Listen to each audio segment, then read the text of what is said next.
अस्सलाम वालेकुम। उम्मीद है कि आप सब खैरियत से होंगे।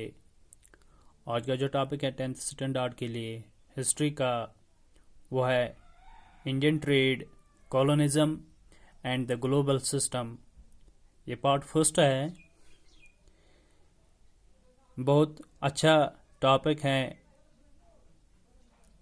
पिछले वीडियो में हमने ये भी पढ़ा कि 19th सेंचुरी में क्या क्या हो रहा था। इंडियन पर्सपेक्टिव के लिहाज से अगर हम देखेंगे, हमने देखा कि किस तरह से कॉलोनिज्म के अंडर जो लोग रहते थे वो किस तरह से सफ़र कर रहे थे। जो इंटेंचर लेबर थे वो भी हमने पढ़ा था। फिर हमने देखा कि हमने सिर्फ लेबर की तरफ काम नहीं किया, कि वर्ल्ड की जो इकॉनमी जो शेप ले रही थी 19th सेंचुरी में, इसमें हमारे जो एंटरप्रेन्योर्स जो थे वो भी ग्रो हो रहे थे। वहाँ तक आपको समझ में आया होगा। तो इस चीज़ को हमने देखा कि जो इंडियन सिस्टम था, जो इंडियन ट्रेडिंग सिस्टम था, इसका क्या रोल रहा था वर्ल्ड इकॉनमी में, किस तरह से हमने कंट्रीब्यूट किया था। जो वर्ल्ड वाइड इकॉनमीज ग्रो हो रही थी, जो डेवलपमेंट चल रहा था, तो उस डेवलपमेंट में हमारी क्या पोजीशन थी, हमारे इकॉनमी की क्या पोजीशन थी, हमने क्या कंट्रीब्यूट किया था, वो सब कुछ इस टॉपिक में हम पढ़ेंगे। तो बहुत अच्छा डाटा भी दिया गया इसमें, बहुत अच्छी जानकारी को देखने को मिलते हैं इस टॉपिक में। तो यहाँ पे जब हम बात करते हैं तो पहले जो हेडिंग है, ब्रॉड हेडिंग, इंडियन ट्रेड। तो Indian trade, colonialism and the global system. तो यहाँ पे आपको ब्रिटिशर्स के अलग अलग पर्सपेक्टिव को देखने को मिलेंगे। कि अब जो हम यहाँ पे जो डाटा दिया गया था वो भी पढ़ेंगे। जो पहले हम पढ़ेंगे कि ट्रेड क्या होता है। Trade, Indian trade, colonialism and the global system. Actually जो ट्रेड होता है ये एक एक्टिविटी होती है किस चीज़ की, बाइंग, या वी कैन से सेलिंग, और we can also say exchange of goods services between people, farmers और कंट्रीज। जो ये ट्रेड होता है, trade is the activity of buying, selling और एक्सचेंज ऑफ गुड्स और सर्विसेज बिटवीन पीपल, फर्मर्स और countries. और वी कैन आल्सो से कि जो ये ट्रेड होता है ये जनरल मार्केट प्लेस होता है किस चीज़ के लिए, for the buying of and selling of goods, जहाँ पे हम खरीदते हैं और बेचते हैं, और जहाँ पे हम एक रास्ता भी बनाते हैं किस चीज़ के लिए, जहाँ पे हम एक्ट करते हैं एक्सचेंज और बाइंग ऑफ गुड्स। तो general market place of buying and selling goods, the way you make a living, और द एक्ट ऑफ एक्सचेंज और बाइंग गुड्स। तो यहाँ पे मैं लिखूंगा ट्रेडिशनल सिस्टम। ट्रेडिशनल सिस्टम क्या होता था? गोया कि ये सब कुछ हम पढ़ रहे हैं 19th सेंचुरी में ये सब कुछ हुआ था। कि जो ट्रेड चल रहा था, कॉलोनिज्म चल रहा था, उसके साथ ग्लोबल सिस्टम जो है, या ग्लोबल वर्ल्ड जो है, ये राइज हुआ था। तो ये ट्रेडिशनल सिस्टम क्या था? पहले हम ये पढ़ेंगे कि ट्रेडिशनल सिस्टम क्या था। तो सिंपल सी चीज़ है, ट्रेडिशनल सिस्टम जो था, इसमें हम देखते हैं कि जो इंडिया में गुड्स बन रहे थे, या आप जब एज ऑफ इंडस्ट्रियलाइजेशन पढ़ोगे उसमें भी आपको ये समझ में आएगा।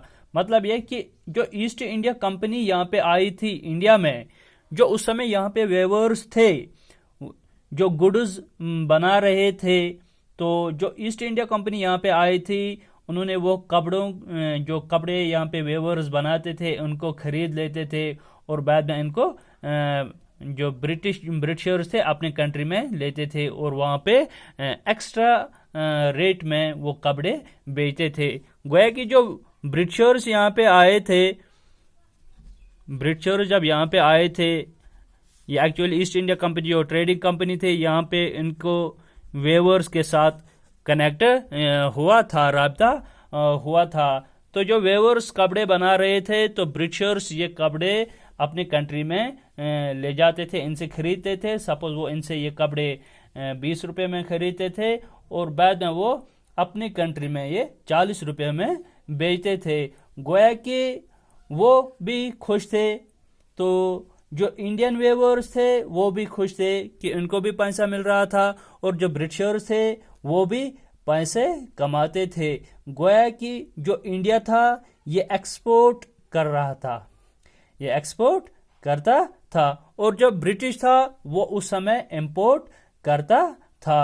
तो बाद में हम देखते हैं कि जो ये क्लोथ्स को एक्सपोर्ट करता था, इंडिया एक्सपोर्ट करता था, ब्रिटिशर्स इंपोर्ट करता था। तो यहाँ पे हम देख रहे हैं ये सिस्टम चल रहा था, ये जो ट्रेड सिस्टम था ये चल रहा था। तो सब कुछ, तो सब लोग जो इसमें आते थे तो वो सब खुश थे। जो इंडियन वेवर्स थे वो भी पैसे कमा रहे थे, ब्रिटिशर्स भी खुश थे, वो भी पैसे कमा रहे थे। तो यहाँ तक आपको समझ में आया। लेकिन फिर ये चीज़ें बदलते गई, कैसे बदलते हैं वो हम बताएंगे। कि इसके साथ ही हम देखते हैं कुछ चेंजेस आए थे, कुछ चेंजेस आए थे इस ट्रेड सिस्टम में। तो वो चेंजेस क्या थे? Changes with the growing cotton manufacturing industries in Britain, changes with the growing. तो इसमें हम देखते हैं कि चेंजेस आई थी। अब जो कॉटन मैन्युफैक्चरिंग इंडस्ट्रीज ब्रिटेन में थे वो दिन ब दिन बढ़ती जा रही थी। अब ब्रिटेन में क्या हुआ था? ब्रिटेन में अब जो कॉटन मैन्युफैक्चरिंग इंडस्ट्रीज थी, वहाँ पे ये लोग क्या कर रहे थे? तो जो इंडस्ट्रीज थी वो क्या बना रहे थे? Industries actually machine made clothes बना रहे थे। अभी तक हमने यहाँ पे देखा कि अगर ब्रिटेन में इंडस्ट्री या मशीन मेड गुड्स बनाए जा रहे थे, लेकिन उस समय इंडिया में जो मशीन्स नहीं थे वहाँ पे हैंडमेड गुड्स बनाए थे, हैंडमेड क्लोथ्स बनाए जा रहे थे। तो बाद में हम देखते हैं जो इंडियन हैंडमेड क्लोथ्स होते थे इनकी डिमांड बहुत ज़्यादा रही थी। क्यों इनकी डिमांड बहुत ज़्यादा रही थी? एक्चुअली जो ब्रिटिशर्स थे वो भी बहुत अच्छे कपड़े खरीदना चाहते थे। तो इंडियन के जो गुड्स हैं हमेशा बिकते थे। जो इंडियन मेड गुड्स होते थे, अब इनको ब्रिटिश जो मशीन के ब्रिटिश इंडस्ट्रीज में जो गुड्स बना रहे थे, जो क्लोथ्स मैन्युफैक्चर किए जाते थे, अब इनको उसके साथ कंपटीशन लग गया। तो यहाँ पे हमें कंपेयर करना है। पहले जो इंडस्ट्रीज में जो प्रोडक्शन होती थी, इंडस्ट्रियल गुड्स होते थे, उनको कंपटीशन लग गया हैंडमेड गुड्स के साथ। तो वहाँ पे हम देखते हैं जब कंपटीशन लग गया तो वहाँ पे ज़्यादा डिमांड हुई थी इंडियन गुड्स के। तो इंडियन गुड्स के तब उनकी जो डिमांड थी वो ज़्यादा होती थी, क्योंकि इनमें यूनिकनेस होती थी, क्वालिटी अच्छी होती थी, तो ये आगे चलते थे। तो बाद में हम देखते हैं कि जो ब्रिटेन की जो इंडस्ट्रीज थी, जो इंडस्ट्रियल ओनर्स थे, उनको, इन लोगों को ऐसा लगने लगा कि ये इंडिया से जो गुड्स हमारे कंट्री में इंपोर्ट किया जाता था, तो यहाँ पे कंपटीशन लग रहा था। हमारे जो गुड्स हैं उनको कंपटीशन लगा था किसके साथ? इंडियन गुड्स के साथ। और नतीजा ये निकलता है कि ज़्यादा डिमांड इंडियन के जो गुड्स होते थे इन्हीं की होती थी। तो वहाँ पे उन्होंने क्या किया था? तो बाद में जो इंडस्ट्रियल ओनर्स थे, जिनको अपनी इंडस्ट्रीज होती थी, उनको अपनी इंडस्ट्रीज आगे बढ़ाना होते हैं, तो उन्होंने गवर्नमेंट को प्रेशराइज किया। जो ब्रिटिश इंडस्ट्रियलिस्ट ओनर्स थे, so they pressurised the government. British industrial owner जो थे प्रेशराइज्ड द गवर्नमेंट।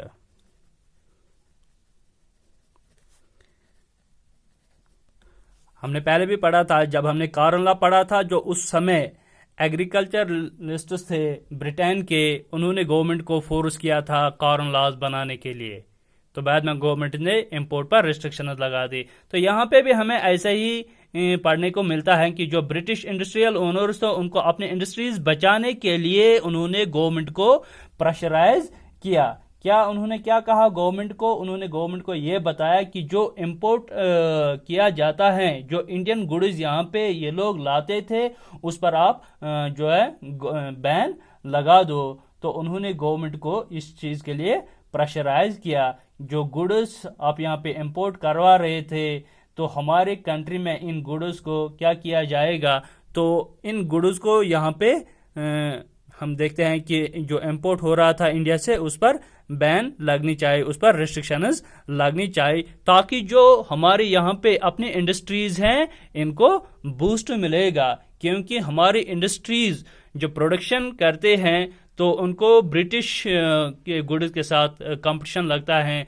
तो बाद में हम देखते हैं कि यहाँ तक ज़्यादा डिमांड होती है इंडियन गुड्स की, इंडियन क्लोथ्स की।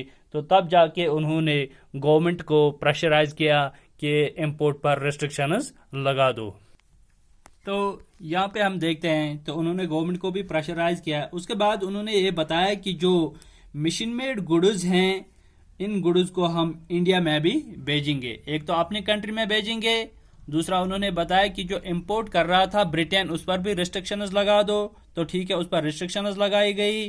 तो उसके बाद उन्होंने ये बताया कि जो ब्रिटेन में मशीन मेड क्लोथ्स बनाए जा रहे थे, तो इन क्लोथ्स को हम इंडिया में भेजेंगे, तो उनको हम एक्सपोर्ट करेंगे। आई थिंक यहाँ तक आपको समझ में आया होगा कि जो मशीन मेड क्लोथ्स ब्रिटेन में बन रहे थे, इनको अब उन्होंने इंडिया में भेजना स्टार्ट किया था। तो उसके साथ ही हम देखते हैं, जब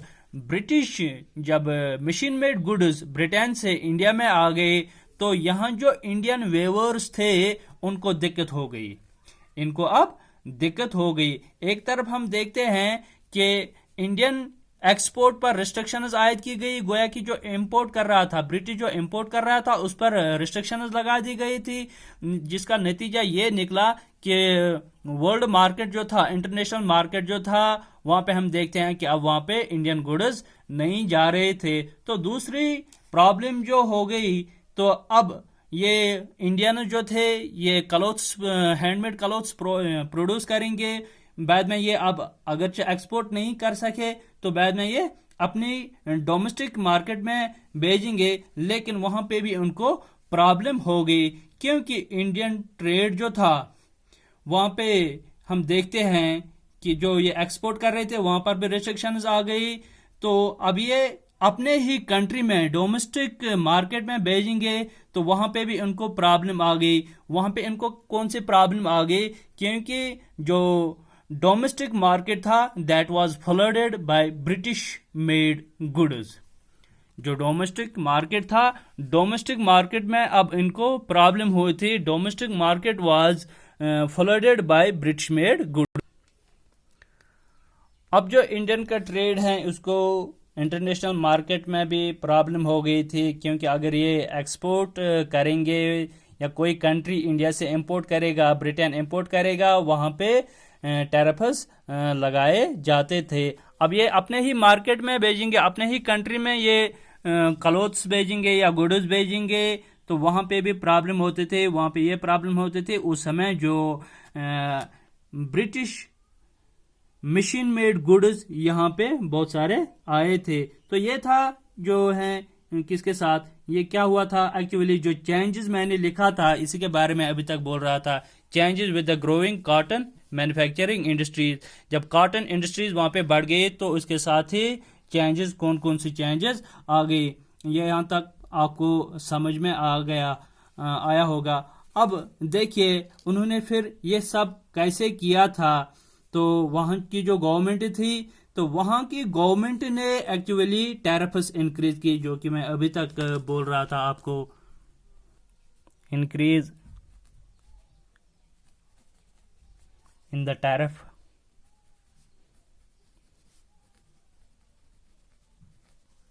on Indian import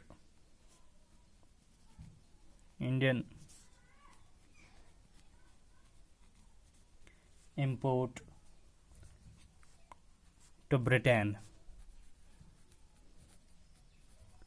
तो ये सब उन्होंने कैसा किया? तो जब उन्होंने गवर्नमेंट को प्रेशराइज किया, बाद में गवर्नमेंट ने इंक्रीज किया था। किसमें?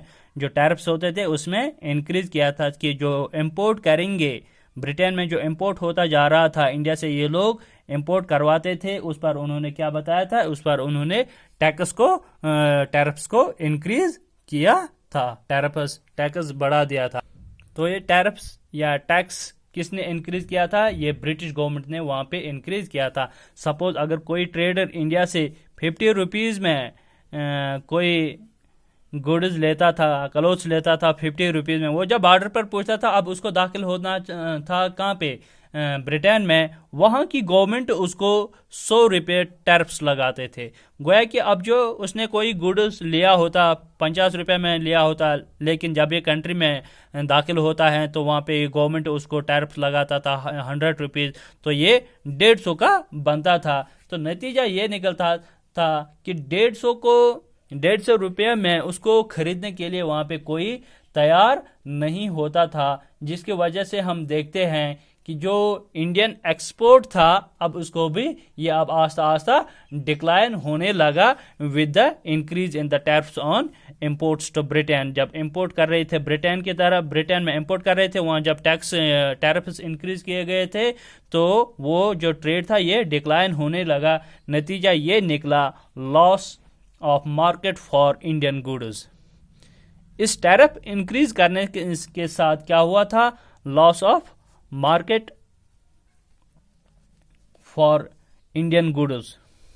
जो मार्केट होता था इंडियन गुड्स के लिए वो अब ये गवा चुके हैं। किससे? क्योंकि वहां पे टैरिफ्स या टैक्सेस ज्यादा लगाए जाते थे। तो फिर क्या हुआ था? यहाँ पे जो हम देखते हैं कि इंडियन गुड्स जो थे वो मार्केट खो बैठे थे, इंटरनेशनल मार्केट भी वो खो बैठे थे, यहां तक कि जो अपना डोमेस्टिक मार्केट होता था इनको, ये लोग वो उसको भी खो चुके थे। क्योंकि इंडिया में हम देखते हैं उस समय जो ब्रिटिश इंडस्ट्रीज जो वहां पे प्रोडक्शन कर रहे थे वो प्रोडक्शन अब यहाँ पे आ गए थे। गोया कि जो इंडियन मार्केट था, जो डोमेस्टिक मार्केट था इंडिया का, that was flooded by British machine made goods. तो उसके बाद क्या हुआ था?